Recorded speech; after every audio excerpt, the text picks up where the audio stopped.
Well, a red day. How could that happen? I thought I was the #1 day trader on YouTube. How is it that I had a red day? Yes, red days happen, my friends. Today, I want to break down this setup this morning.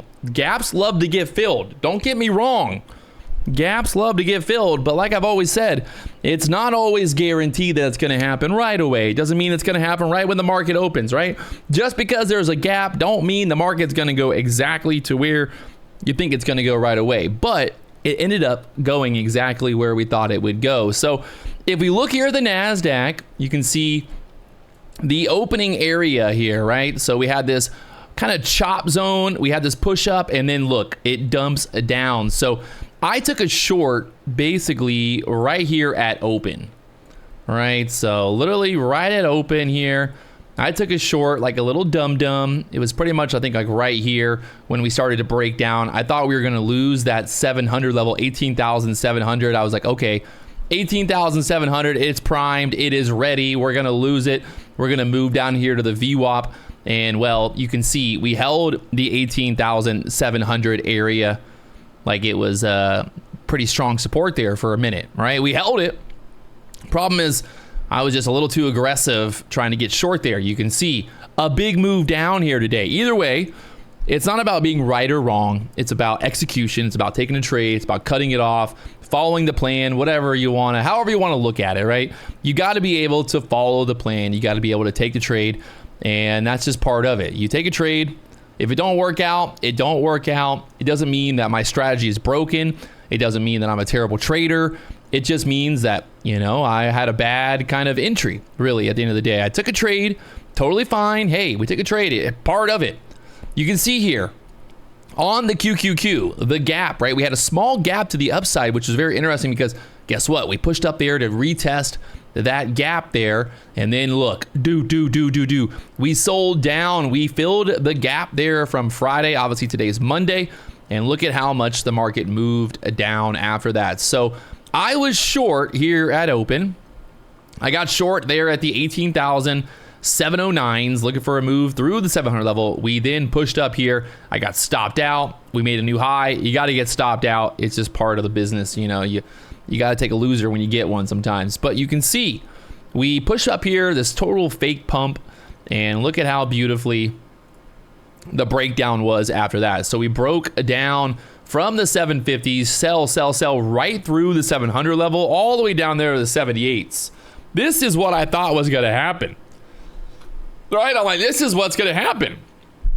We're going to break through 700s. We're going to go right to the VWAP. And would you look at that? The news comes out at 9:45. A little bit of a pump, and then after that, it's do down here. 10 o'clock news comes out. We chop around some more, and well, guess what? We ended up filling the gap there. Just chopped around. 18,700. Like, obviously, it's a key level. You can see pretty much drawing your line across there. 18,700. Key level pretty much from 950 until 930. Or 1030, sorry, 1030 key level there, 18,700. And look at that move. The move down was absolutely beautiful. About a 200-point move to the downside there. I mean, 300-point move to the downside. So the shorts definitely won the day. I just kind of was a little messed up there in the beginning. The gap was filled. I mean, it played out exactly like we thought it would. It was just kind of a little bit of a choppy kind of, I don't know, like look at this morning action. Like, ugh, nasty. Just, ugh. And there's that break to the downside. If coulda, shoulda, woulda, I don't know. I could sit here all day long and be like, oh, I could have done this and could have done that. And what if I would have done this? But it's not really going to help anybody. It's not going to help me. It's not going to help you by sitting here doing the what ifs. I think the real lesson of the day here that we have to kind of really be like, okay, you know, what's the lesson, Patrick?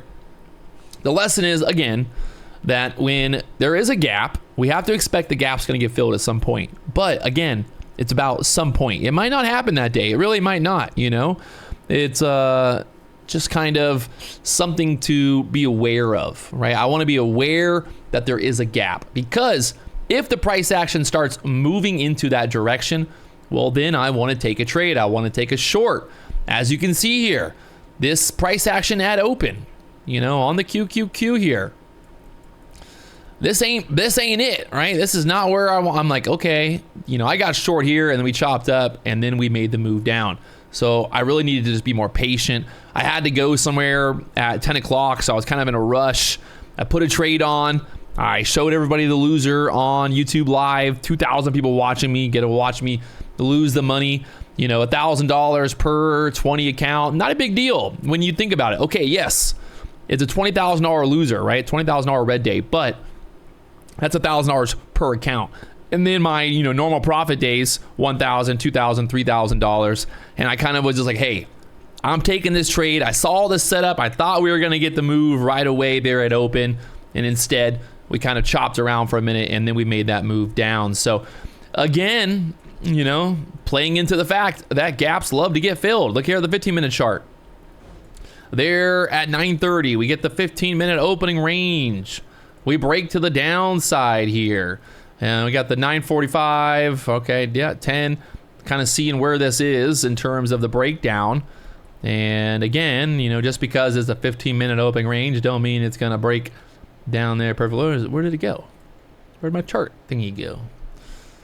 Where's my little line? Oh, this is Monday. I think I put the line on the wrong day. Yeah, I put the line on the wrong day. Going back here, if I put my line on the bottom of these 15-minute candles, there's our 9:45 candle, so 9:30 candle there. Right there, bam, 9:30 candle. We got the bottom. Let's see how that played out. I was already gone by 9:45 anyway, but you can see the 15-minute opening range doing what? Turning into resistance here, making that move down through the 700s. Down there at 647, chopping back up. Again, they're at 1030, getting stuck. The 15-minute opening range to the downside. Look at that thing. Would you just look at it? Do. Down there to the 18,440s, the VWAP in play, the pivot points in play. Right now, the Nasdaq trying to push back up here.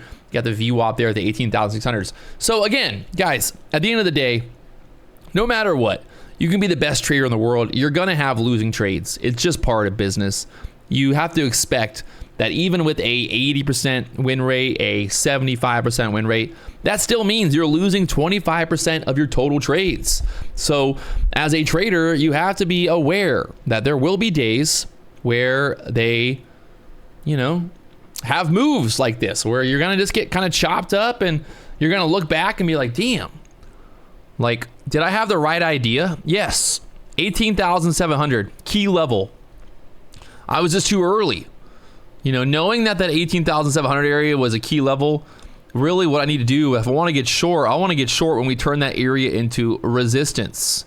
You know, like shorting here, get that move down 30, 40 points, easy. And this move here, I don't know. I don't really have anything to say in terms of like being sorry. You know, I'm not going to apologize for having a fucking red day. I know idiots out there are going to be like, you suck. ICT never has red days. Oh, I can't believe you had a red day. At the end of the day, trading is about winning and losing. It's not just about winning. I've had plenty of times where I've went 10 days straight, no losers. No problem. But you're going to have those losing days. It's just part of the business. As a trader, being able to be aware that there is, you know, a risk involved with trading, that there is a possibility that you might lose money, that there is a chance that you're going to have a red day. Having those emotions and being able to understand that and control that, that's going to help you a lot when it comes to being consistent. You need to be consistent and you need to understand that trading is going to be ups, it's going to be downs. You're going to have some red days, you're going to have some green days. You know, the goal is to have more green days than red days. But guess what? Ain't nobody out there who is realistically sitting there going, hey, I can't believe I've never had a red day. I can't believe I've never had a red day. Like, that's just not real. If your mentor, your YouTuber, whatever it is, if he tells you that he's only having green days every day, never having red days, he's lying to you. It's impossible. Even if you have a 95% win rate, that still means that there's a chance that you lose 5% of your trades, right? It's just, that is very, like, it's just stats. It's just statistics. It's just numbers. It's just math, right? It's math. You got to understand the math. So I just wanted to put this out there, not to kind of toot my own horn, but, you know, the gap did get filled. The 15-minute range played out beautifully. The pivot points here on the QQQ We had the right idea. 100% we had the right idea. I think I was just too quick to take a trade because I had to be somewhere at 10 o'clock. I wanted to put a trade on and kind of show it and get it done and walk away in the green. It's Monday. I was excited. I was ready. I don't know. I can sit here all day long and create excuses to why I took the trade. I think I just needed to be more aware. You know, I told everybody, I was like, hey, 18,700, that's the line in the sand. Well, guess what? We never broke 18,700 until later on. I was just a little too quick. Just a little too quick. And at one point, I was up $3,000 on that trade, by the way. I was up $3,000. I could have taken the profit, but I was like, fuck, this is going to crack 700, and it's going to go right down there to the VWAP. And guess what? It cracked 700, and it went right down there to the VWAP. It's not to say that I'm always right, but it is at least a little bit of a confidence booster to see that the market did go exactly where I thought it would go. I just needed to be a little bit more patient for my entry. You know, if I would have waited, okay, we get the break, okay, perfect. Oh, there's the VWAP, all right. You know, I coulda, shoulda, woulda, but at least I wasn't getting long up here at the top. You know, of all the ways and bad things I could have done, getting long up here at the top and watching it crash down, that would have been probably a lot more painful to see. You know, I saw when I was driving that the market was pulling back after I got stopped out, and I'm like, are you fucking kidding me? And it's easy. It's easy to like start doubting yourself or asking these questions like, oh, why, you know, well, it's rigged. Oh, it's rigged. But like, it's just trading, man. It's just numbers. It's just fucking candlesticks on a chart.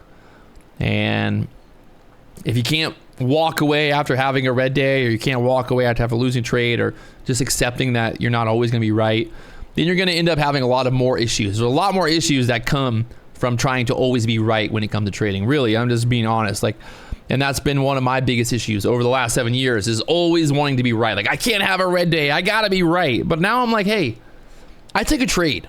I had a setup. I had a plan. It didn't work out. The market went and did exactly what I thought it would an hour later. And, you know, you live and you learn. We're off to the races. We got to remind ourselves, look, just because there's a gap there don't mean it's going to be instantly filled. Be patient.